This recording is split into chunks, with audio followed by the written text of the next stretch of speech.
I'm Alan Wardis, and you're listening to Think Radio.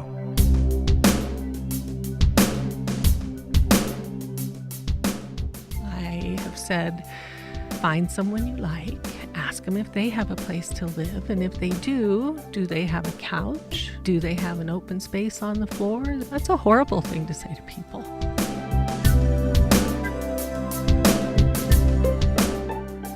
That's Jennifer Kermode, Director of the Gunnison Valley Regional Housing Authority and an expert on affordable housing. That and much more on this week's episode of Think Radio.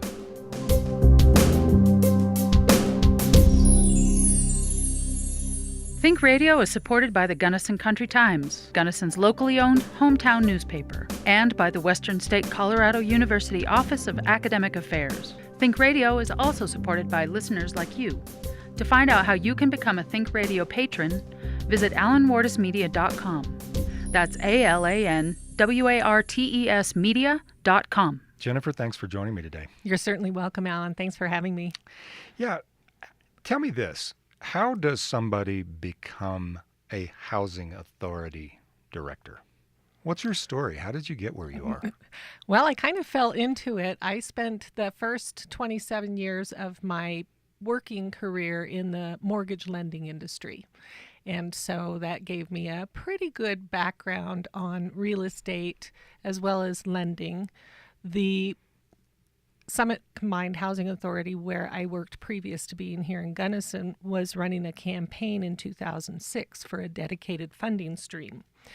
And the executive director at the time, I knew her through Rotary, and she said, "Will you be on my campaign committee?" And so I said I'd be happy to. So we ran the campaign. It was very successful. And several months later, she was leaving the position, and she asked me, "Why are you not applying for it?" And I said to her, "I don't know anything about housing." Well, clearly that wasn't true. Right.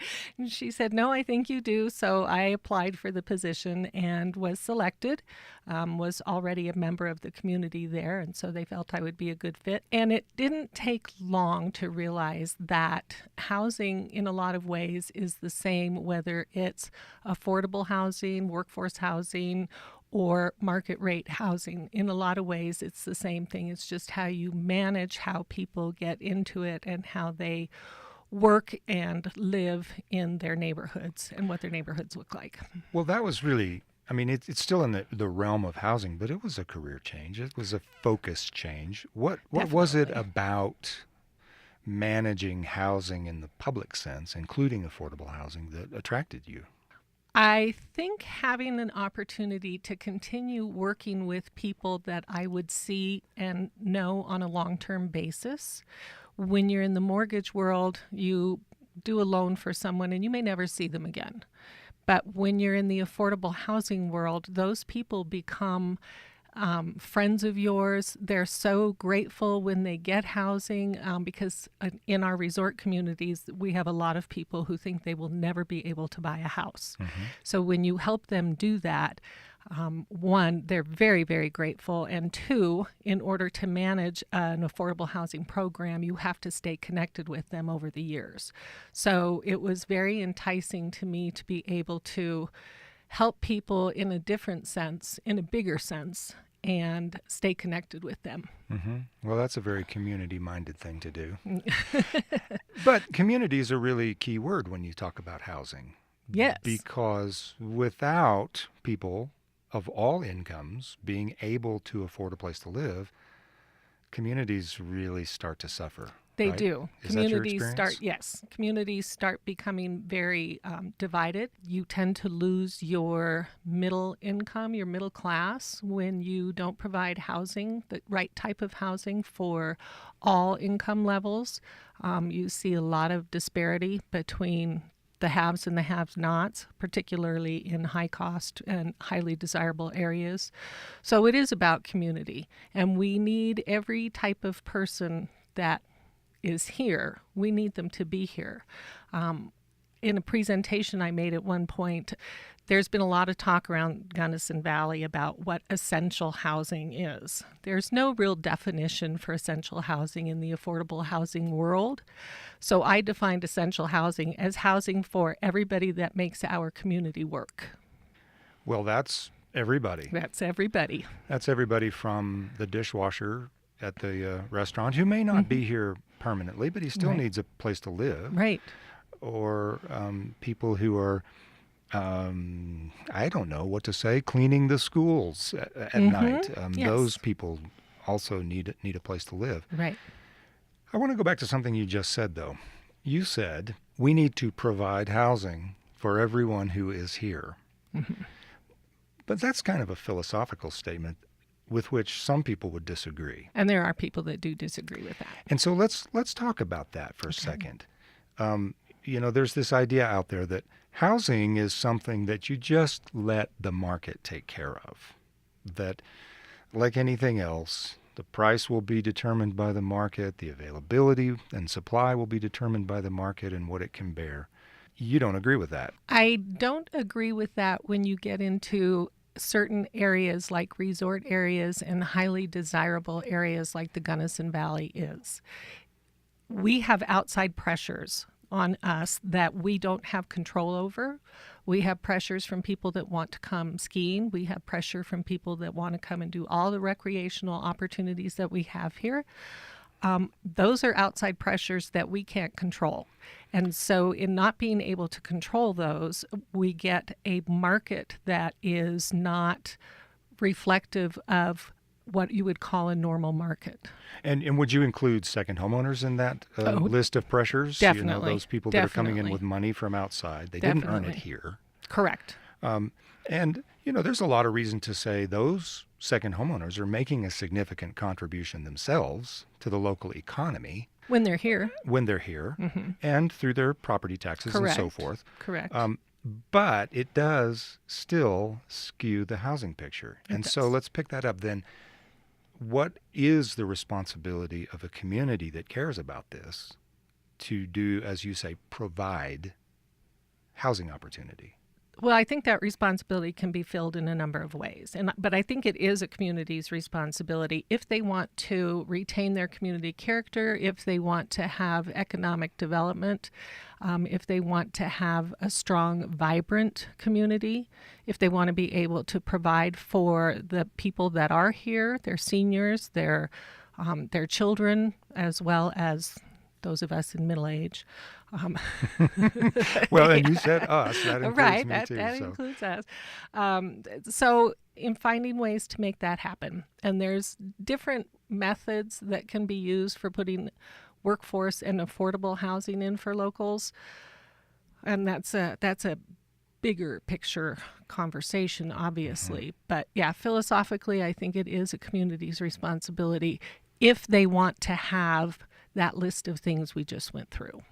Because it's possible for a community to lose those things. Yes, it is. And you come from Summit County. Correct. With some of the highest priced real estate in Colorado, and some of those pressures being very acute on those communities. What's your experience there? What did you see happening to those communities that was degrading this list of amenities that you feel are so important? People started moving out because they couldn't find housing that was decent and that was affordable, that allowed them to grow families, that allowed them to grow their business. So they started moving out. In the town of Frisco, they almost had to close their elementary school because they didn't have enough students in it. And that became a very dire situation for the town. That's not what you want to have happen. What do you do about something like that? Well, fortunately, at the time, the town of Frisco had banked some land from the Forest Service that they had purchased and decided now is the time to put the land under an affordable housing project. And there's 69 single-family homes there now and 69 families. And it's a thriving neighborhood. It's vibrant. It's highly desirable. So some of those people who were leaving came back? Yep. Or were replaced by others who could afford it now. Yeah. And so, well, there you're back to the idea that a community should, perhaps, and can do something to arrest this problem. Yes. So let's turn our attention now to the Gunnison Valley. Okay. Because a common word in conversation on the street, at the bar, down at the W Cafe, is around this word crisis.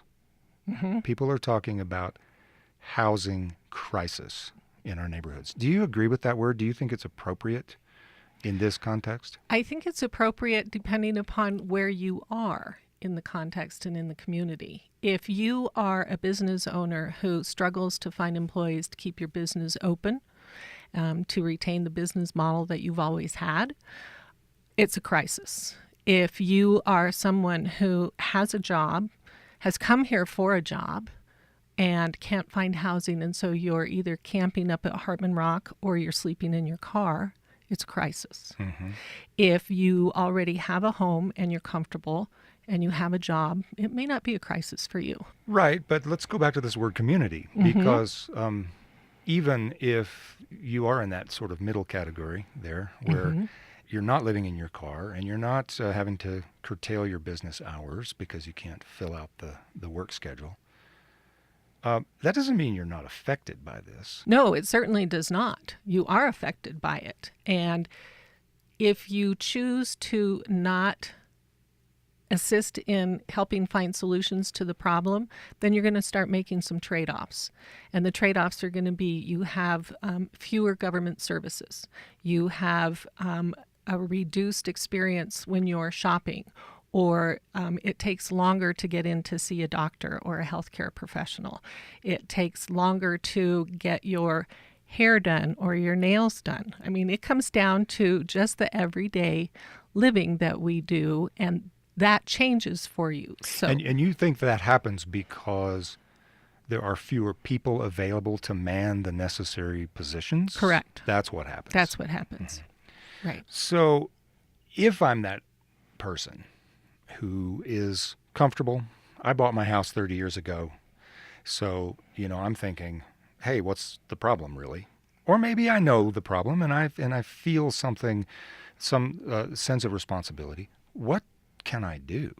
When you say that person needs to contribute to the solutions, what does that look like? Sometimes it's just intellectual power, where they can attend public meetings and throw out ideas. Sometimes it's coming to the housing authority with an idea.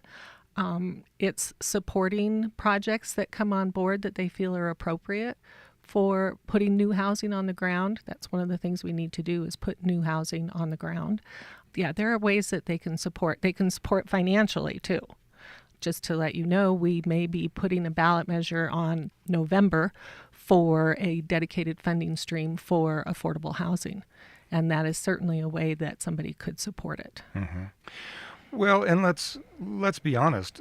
Sometimes the best way to support something is to not oppose it. Exactly.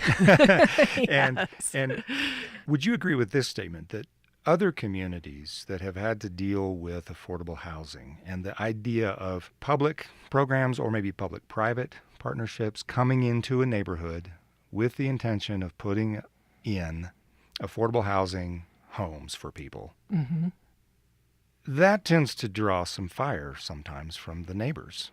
Oh, it does. Right? I mean, that's not uncommon. It's not uncommon. It's not uncommon for people to say, I fully support having affordable housing so our workers can live here. But please do it in somebody else's backyard. That's not uncommon at all. And so one way to be community-minded is at least to say, hey, okay, we're all going to have to make some trade-offs, and this is one that we're willing to make. Right. Okay. Yeah. Well, let's talk a little bit about the big picture, because it's easy to sit in a place like the Gunnison Valley where we're geographically isolated. It's easy to think that these problems are limited and restricted to us. But the fact of the matter is, housing is a huge issue everywhere right now. It is everywhere right now, a huge issue. Why do you think that is? What's going on? Boy, there's a lot of ideas out there. From my perspective, a lot of it had to do with the crash of the housing market in 2007, 8, and 9. And that started a snowball effect of people no longer wanting to own or being able to own a home. And so they moved into the rental market. And that put undue pressure on rental properties. So everybody said, wow, we're going to go out and invest in rental properties now. And so that took away, a lot of housing for purchase. But as the market came back, there was a lot of cash that went into that 1%. It's really more than 1%, but there's a lot. That's what we call it. Yes. Everybody will know who we're talking about when we say that. But there's a lot of cash that went into there, and people decided that it was time to spend their cash. And they like spending their cash doing things like visiting beautiful places and having gorgeous second homes and taking trips in their motorhomes and maybe taking more hunting trips and learning to fish and buying boats and all the stuff that we start to see here. So I think people have kind of decided to liberate themselves from being so pent up during the recession. And I think that's part of it. I'm sure that there are lots of different theories out there. So there's a lot of money chasing a limited supply of real estate. Correct. Yeah.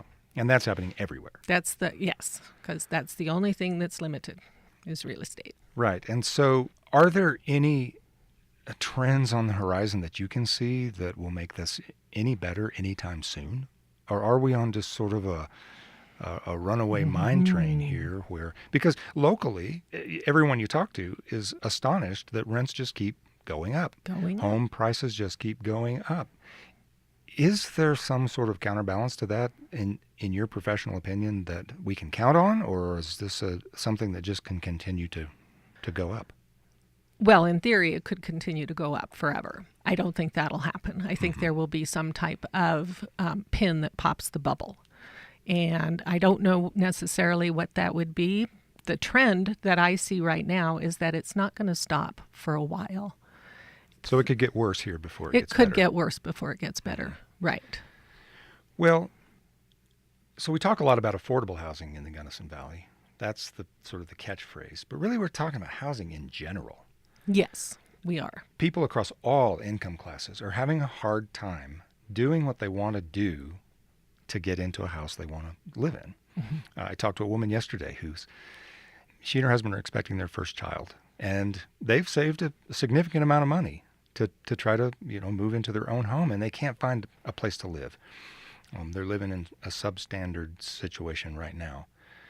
So I want to ask, when we talk about public initiatives or public-private partnerships, do you see those things as benefiting everyone across the board, rather than just we focus on benefiting those people in certain income groups?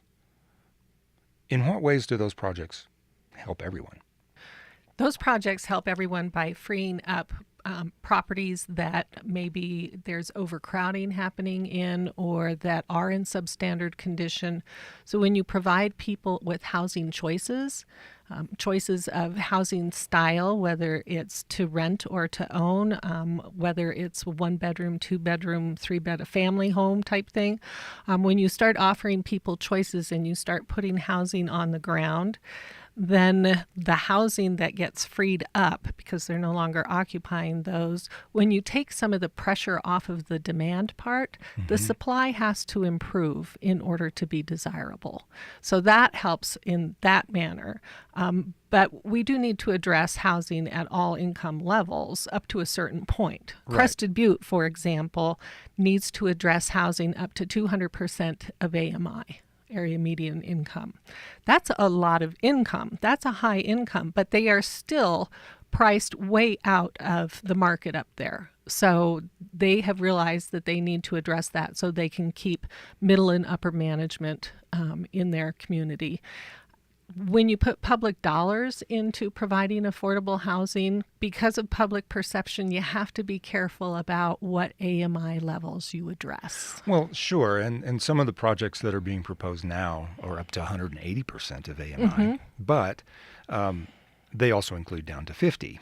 And Yes. I guess the point of the question was, when you provide housing that's restricted to a certain AMI, is it accurate to say that you're improving, or at least that those initiatives have the potential to improve the situation for everyone? Yes, Yeah. they do. Okay.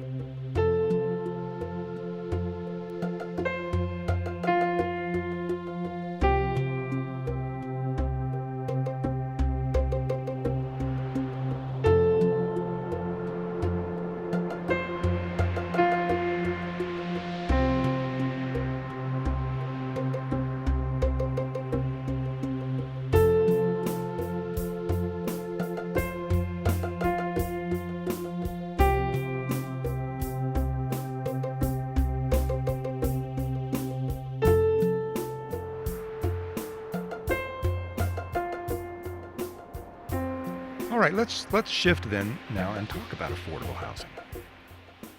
One of the things that communities may find it hard to understand is that to succeed at putting affordable housing on the ground, there are certain ground rules you have to follow. Yes. You can't just willy-nilly design a project and expect it to succeed. That other communities have sort of plowed this ground. Can you explain and help me understand what those ground rules are? I hope I'm addressing what you're talking about when you say ground rules. One of them is you need to have a far-reaching plan. And not just in the next 10 years, but in the next 20 or 30 years. What is this development or what is this neighborhood going to look like, and who do we want it to serve? So you have to pay attention to your income levels. You have to pay attention to, is this going to be for seasonal workforce, or is it going to be for people that will likely put roots down in the community, stay here for a long time, raise a family?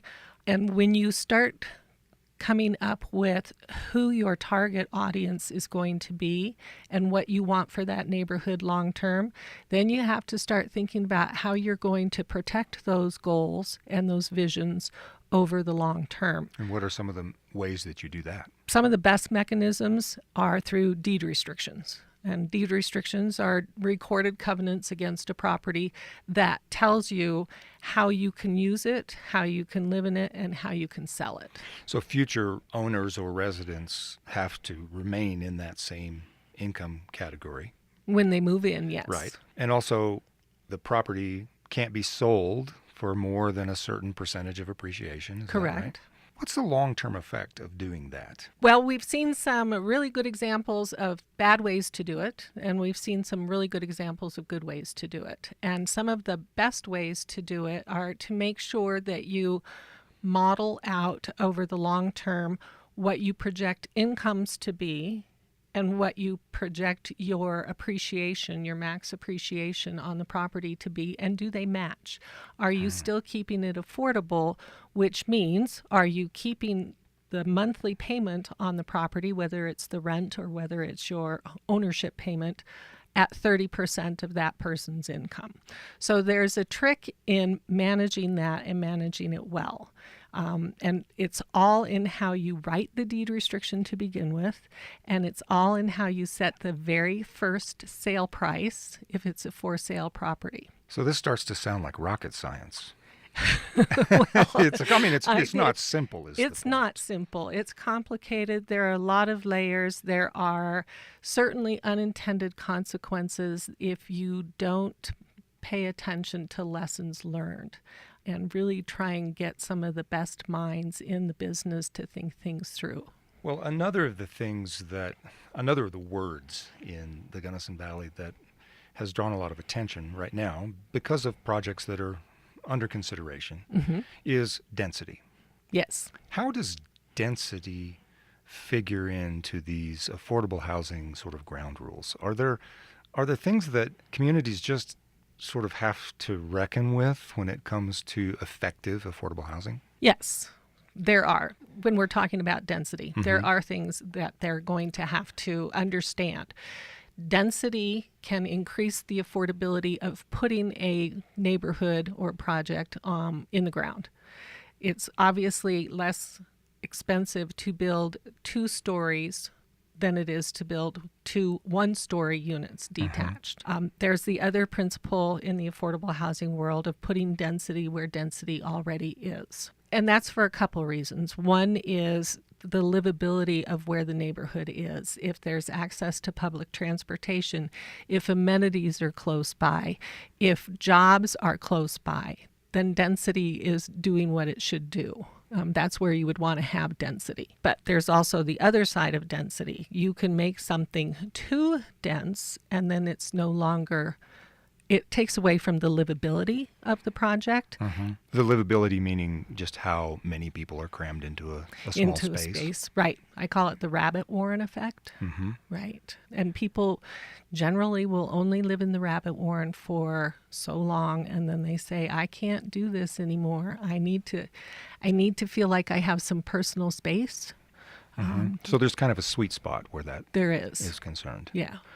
And you never know where that sweet spot is when you first start talking about a project.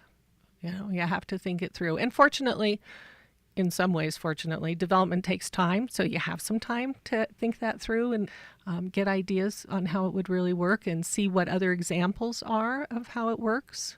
Yeah, and the mechanism for doing that here is the Planning Commission. Correct. Okay. Yeah.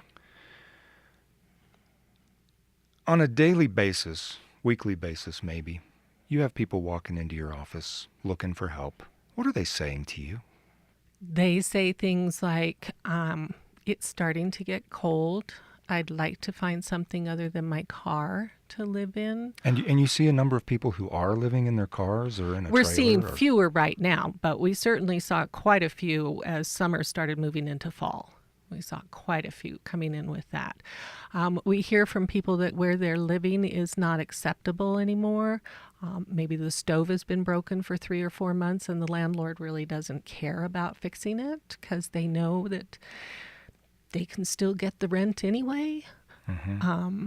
We see single moms with kids that have been kicked, I say the term kicked out, have lost their current residence either because the owner is choosing to use it themselves or they're selling it because it's a hot real estate market. Or they're turning it into a short-term rental. That's where I was going. Yeah. Well, so much of the public conversation about housing centers on numbers. Numbers of units, and I know you don't like that word because it's so sterile. We like to call them homes, but that's in the conversation. People are talking about numbers of units and distance from transit, and all of those things are necessary, but they tend to miss the human story, the human face. But you're dealing with these people all the time. How does that feel to have to tell them? There's nothing I can do for you. Yeah, I don't have anything to help you with. It feels horrible. My staff and I don't like it at all. What do you tell them? I wish we had something to help you with. I wish we had something for you tonight or at least next week to move into. I wish there was an opportunity. I wish there was a resource I could send you to. The property management companies that we know of and that we work with, they don't have anything available. I feel guilty sending them to running around to all these property management companies who have nothing for them. So it's an exercise in futility. At this point in time, we are just saying, particularly if somebody has a job, I have said, go to work. Find someone you like, ask them if they have a place to live, and if they do they have a couch? Do they have a closet? Do they have an open space on the floor that you can rent? Pay them a couple $100 a month to stay there, put a roof over your head. That's a horrible thing to say to people. Well, I don't envy you that part of your job at all. Yeah.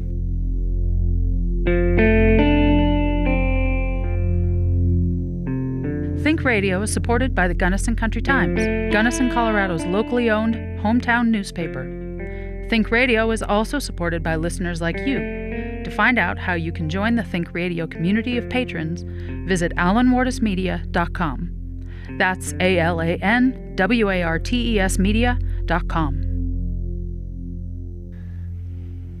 In talking about the human face of this problem, one thing that I've come across in talking to other people is this idea that not only are these pressures that you've identified driving up prices and driving down availability, but there's something else going on, and that is that in a market that's this tight, landlords, some landlords, not all by any means, okay, some landlords see no incentive whatsoever to make improvements to their property because, as you said, they can rent it. They know they can. Right. And they know that people will not just say, okay, fine, I'm out of here, because they don't have anywhere to go.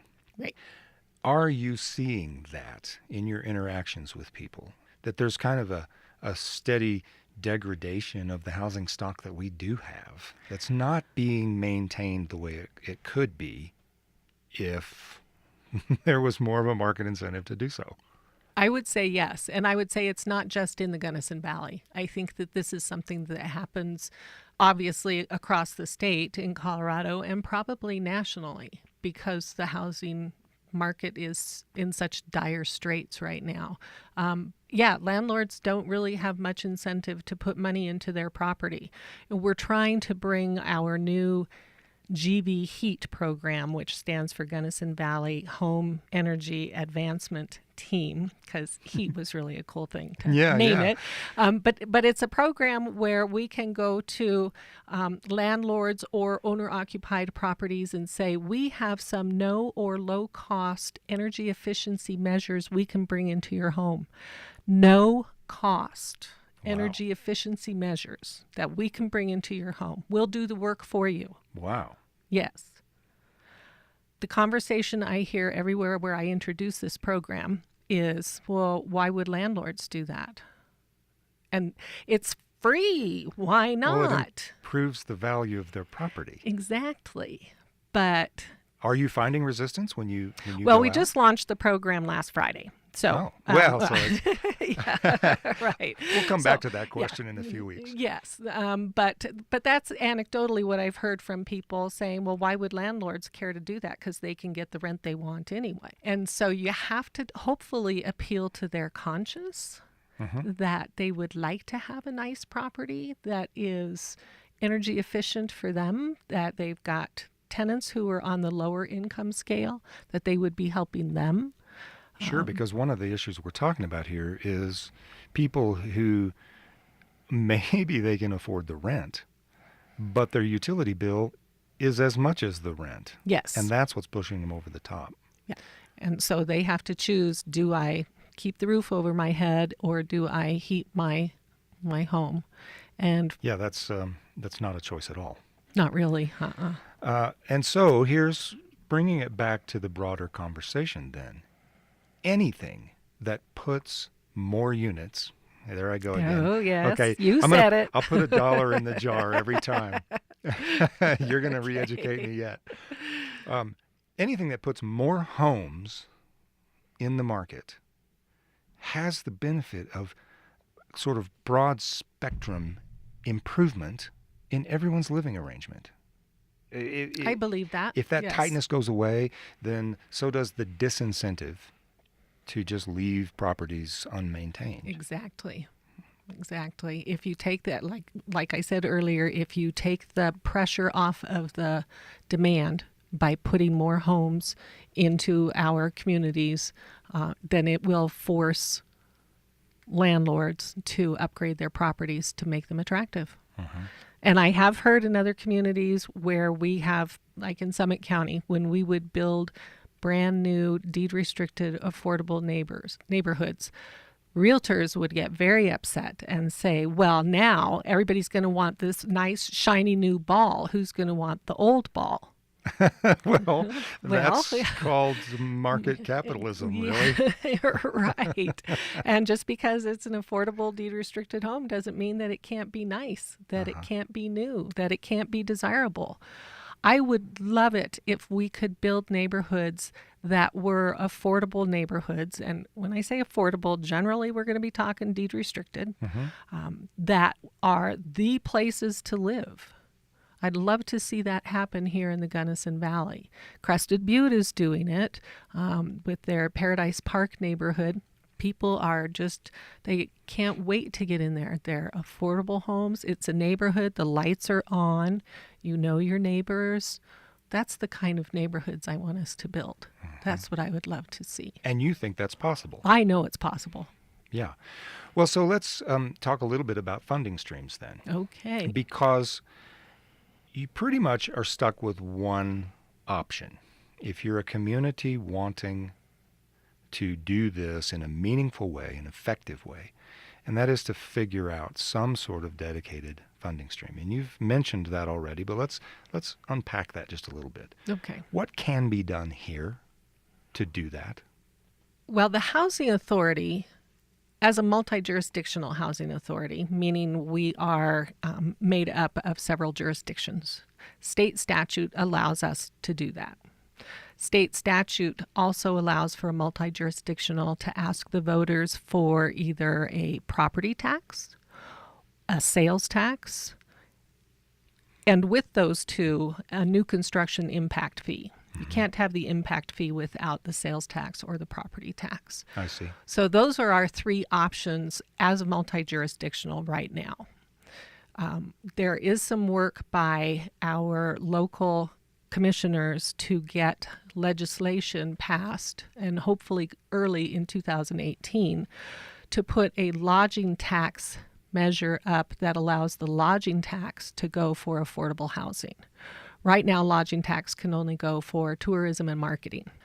If we can put some of the financial burden on those that create our our housing problems, which is the tourism industry, the tourists, I should say, that goes very favorably with a lot of people in the community. Well, and it just kind of makes sense. It does make sense.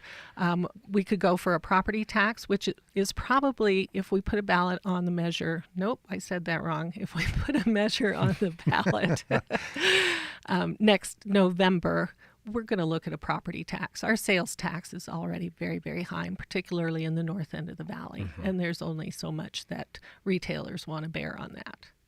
But when you talk about property tax, you're not talking about a giant increase No. to any particular property owner. No, you might have to. Generally, we would be figuring $10 per 100,000 in the value of your home. So if you have a $500,000 home, you're giving up $50 a year. If you go buy a cup of coffee at Starbucks, you're paying $10. Okay, a cup of coffee 5 months out of the year to help solve the problem. Well, and you might just be providing a place for the barista to live next year to continue serving you your coffee. And I don't want this next question to be interpreted as a plea for funding, all right?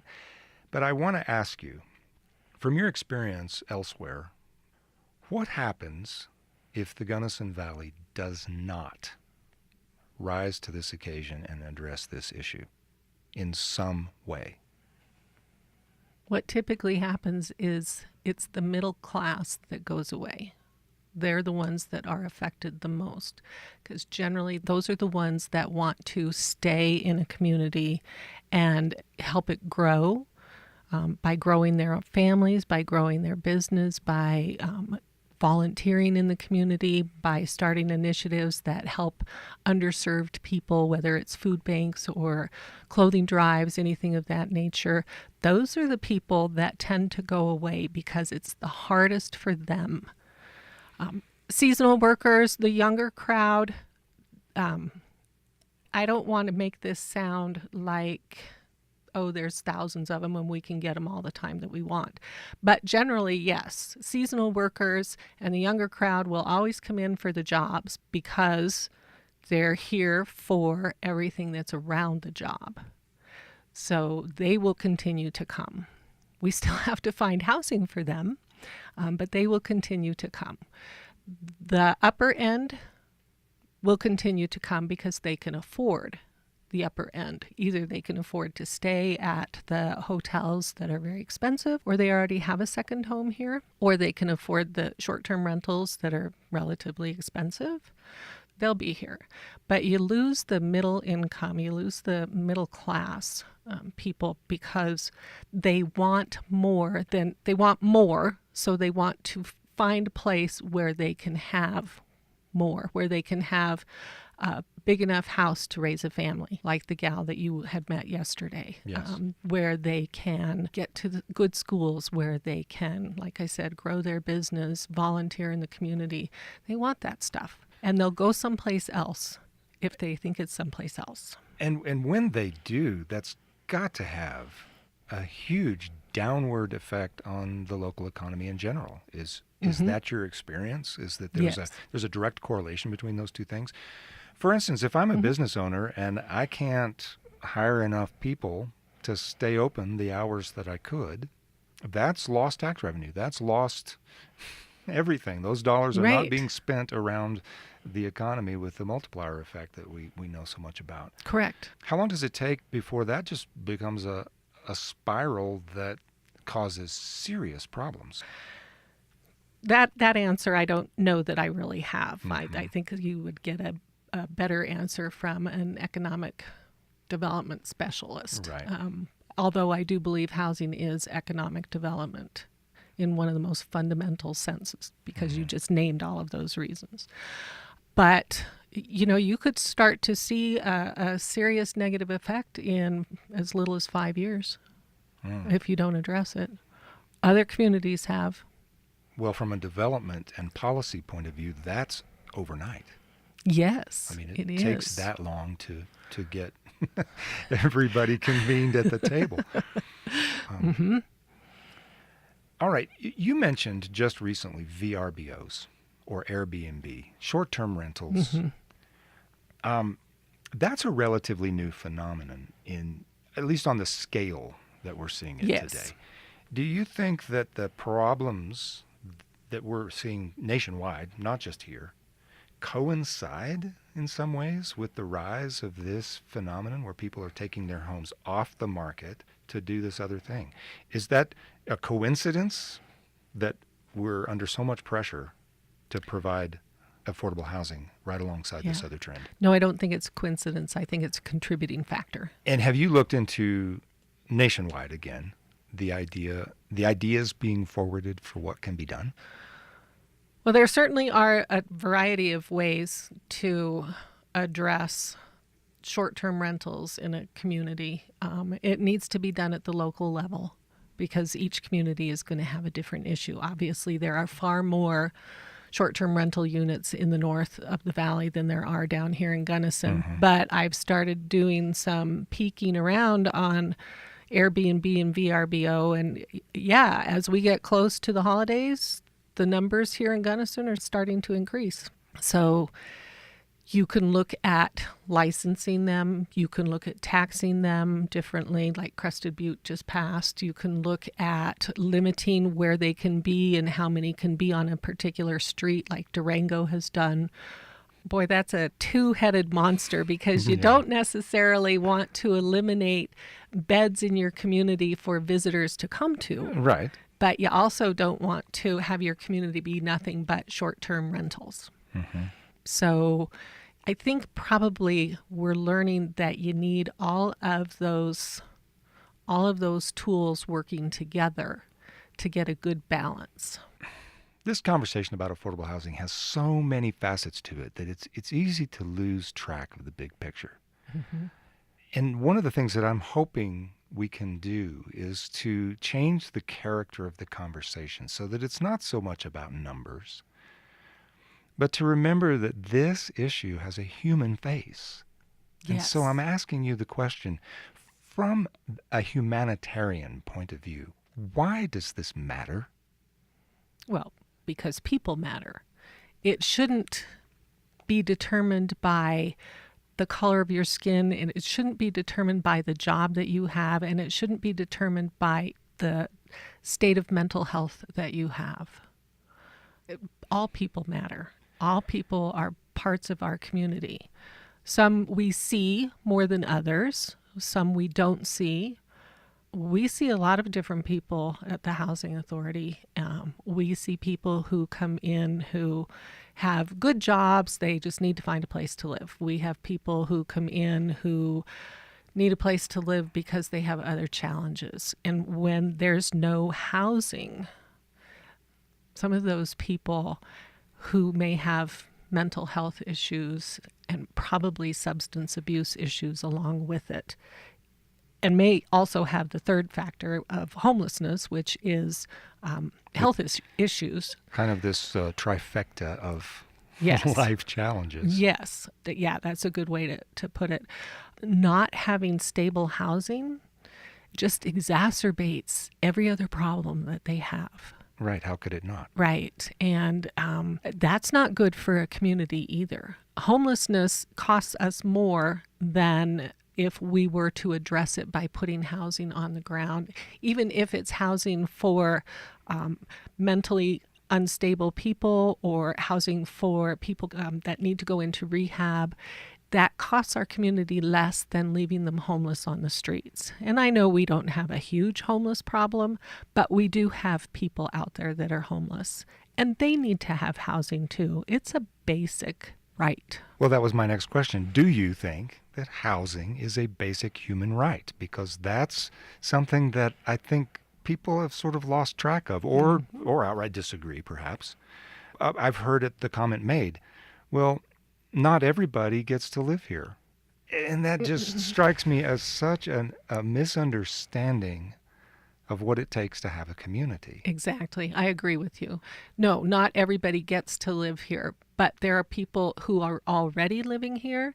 There are people who want to live here, and we get to have free choice on where we live. Well, and so there's this idea that we've got this stratified society, and the idea that the value of someone living with less income, maybe with some of those life challenges, is somehow less than the value of somebody who's been fortunate in life and has the ability to form a home. What do you think about that? I mean, this stratification, how does that apply to your work at the Housing Authority? Well, first off, I don't agree with that idea. I agree that that idea exists out there.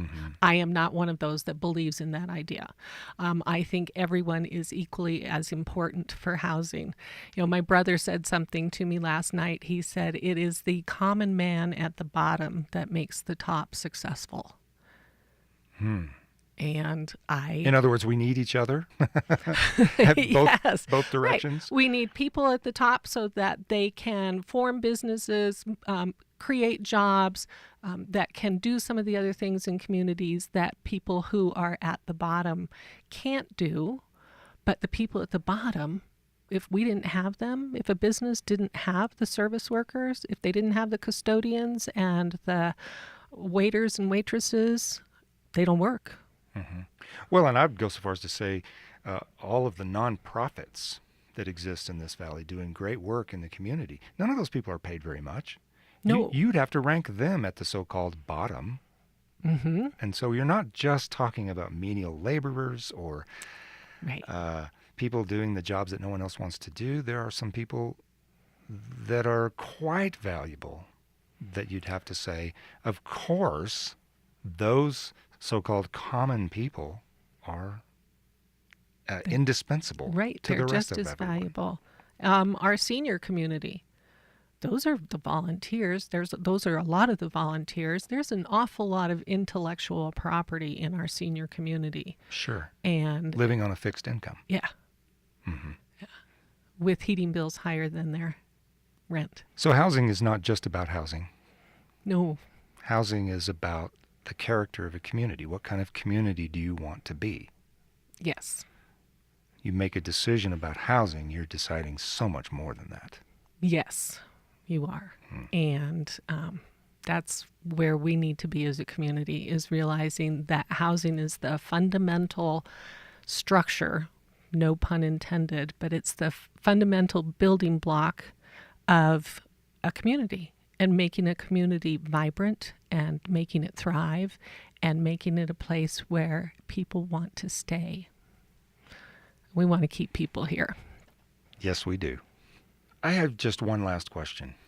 From this the seat that you sit in and day out, what gives you the greatest cause for hope that we can actually get on top of this and make a difference in the lives of people who are not just struggling? That's sort of a sterile word. Mm-hmm. Right? In many cases, they're deeply insecure in their most basic need to have a place to live. Yes. Do you have any reason that you can point to and say, yes, this gives me hope? Yes, I do have. The biggest reason is the community itself. I have not experienced a community like the Gunnison Valley that is so connected with each other, that cares so much about each other, and that's so nice to people. Mm-hmm. I will say that. It's great to go to a restaurant and have somebody actually happy to serve you. Or to see you because you walked in and sat down next to them. Yes, Mm-hmm. yes. I agree. So my biggest hope is the community itself, and that the community sounds like it wants to be engaged. And I'm hearing conversations, seeing people show up to meetings. People say, let's help find solutions. It'll be interesting to see what happens next year if we do put a funding measure on the ballot. That's my greatest hope. Next to that is the individual people that I meet. So it's really all about the people. Well, and if you have that, then there's a lot of reason to be confident that you'll talk it out and find what works and give everyone a voice at the table. Mm-hmm. Yeah. And at the end of the day, maybe we can stop seeing people live in their cars. That'd be awesome. That'd make me happy. Jennifer, thanks for spending time with us today. You're certainly welcome. Thanks for having me. I could talk about it for days on end, and people have to tell me to be quiet. Well, so thanks for not doing that. I'm not going to tell you that. I'll have you back, in fact, and we'll pick up the conversation next year when there's something new to talk about. Okay, sounds great. Thanks, Alan. Think Radio is supported by the Gunnison Country Times, Gunnison, Colorado's locally owned hometown newspaper. Think Radio is a production of Alan Wardis Media. The show's associate producer is Kat Seibert. Music by Issa Forrest. You've been listening to Think Radio on KWSB FM 91.1 in Gunnison, Colorado, from the campus of Western State Colorado University. Thanks for joining us for another episode of Think Radio.